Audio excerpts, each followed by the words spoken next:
Tergolong sadis, Panca Darmansyah rekam detik-detik saat habisi 4 anaknya. Kasus pembunuhan 4 anak di Jagakarsa, Jakarta Selatan tergolong sadis. Pelaku Panca Darmansyah bahkan sempat merekam saat dirinya menghabisi para korban. Panca Darmansyah adalah orang tua dari keempat anak yang meninggal dunia di Jagakarsa itu. Polisi telah menetapkan Panca Darmansyah sebagai pelaku tunggal di kasus pembunuhan 4 anak tersebut. Panca melakukan pembunuhan itu dengan cara membekap mulut anaknya secara bergantian.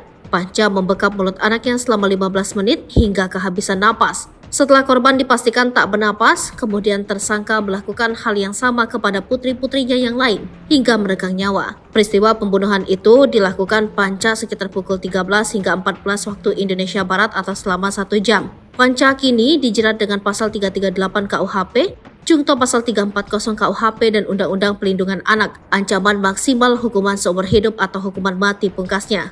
Panca merekam sendiri aksinya saat melakukan pembunuhan.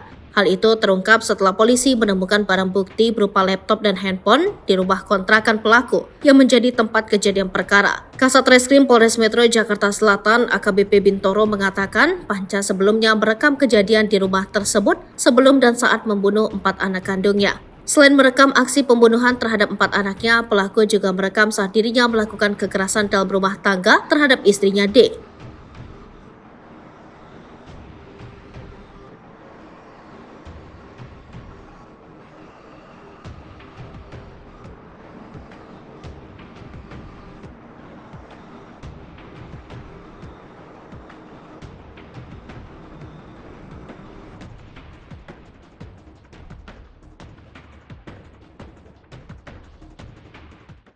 Download Tribun X sekarang, menghadirkan lokal menjadi Indonesia.